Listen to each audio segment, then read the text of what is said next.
So what it is for me and why I'm putting so much energy into, the ugly side of life, trying to figure it out, how much of a percentage these criminals are in the world, um, and how that affects my faith, is because I am a visionary for the Roman Catholic Church. And I'm being told I have to leave the Roman Catholic Church, that to even attend is breaking the law in the that was decided in the Geneva Convention, that to have anything to do with a criminal syndicate such as the Roman Vatican, to enable it in any wise, makes me an accessory to the crimes they commit against humanity. And this is in keeping with the scripture of the Apocalypse that says, "Come out of her, my people, that ye not be partakers of her sins, and receive ye not of her plagues."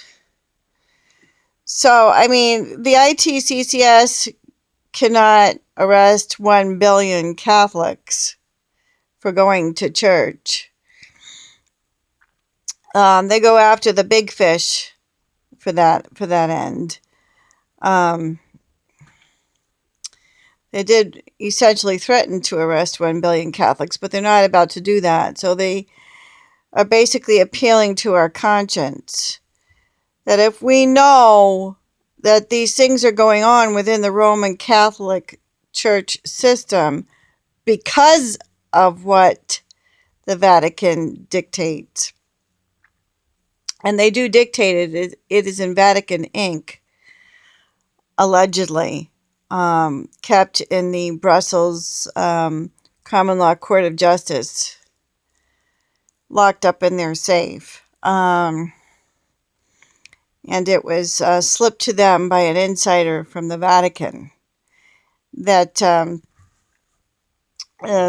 1967 it became canon law to sacrifice human beings to Lucifer. And this was called the magisterial privilege to conduct the Ninth Circle Satanic Occult ceremonies. This is believable based on the things that the Roman Catholic Vatican has stated in the past in their 1400 and something or other bull, giving people the right to rape and plunder against non-Catholic countries. And they specifically stated that. So I have that quoted in Kevin Annett's Murder by Decree.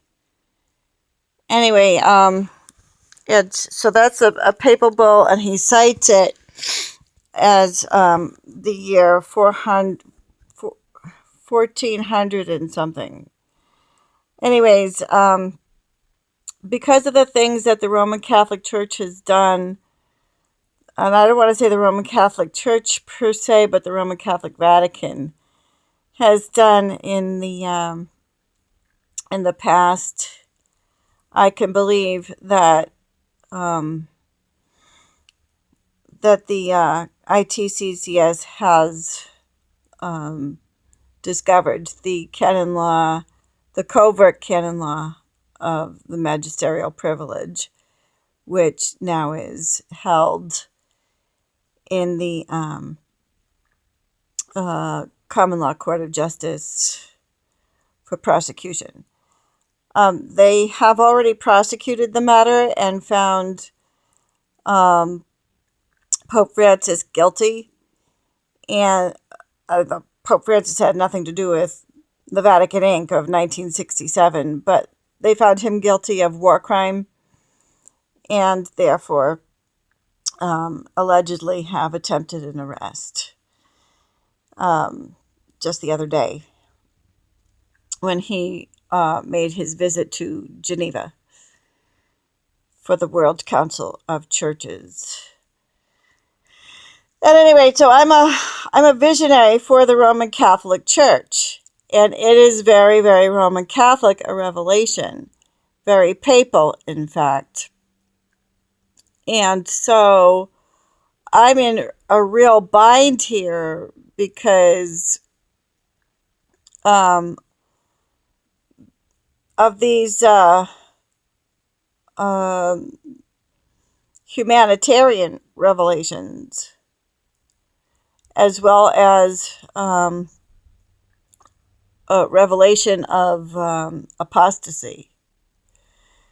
And this revelation of apostasy has been verified also for the past 300 years, has been warned of by the apparitions of the Blessed Virgin. That the apostasy is just incredible. And the clergy are up in arms about all of this. The clergy that follow Our Lady's warnings are up in arms about all of this, especially because they have been privy to some of the its reality, so that the apparitions are basically fulfilled in their view. And they have put on the internet the evidences of that in spliced tape. So I'm not sure of what I'm seeing. I mean, I'm afraid I am. Let's put it that way. When investigating the third secret of Fatima. So again, I'm a visionary for the Roman Catholic Church, and what I experienced was very Roman Catholic and very much papal, however symbolic, as well as, it was real, but it was symbolic in that there wasn't a whole lot of conversation around it. It was very real, but there wasn't a whole lot of conversation around it, so I have yet to interpret its meaning for today, because it's not consistent. What I used to understand is very simplistic. Basically, my visions were telling me to be Catholic by faith, and that outside the church there is no salvation. That's what my vision seemed to be telling me, pointing to the Roman Catholic Church as the Immaculate Bride of Christ. That's how I interpreted it. But with all of this other stuff going on, and that are contrary to the faith, I'm not sure of how to reinterpret my visions, because the faith is under attack by Satan, and it's under attack internally.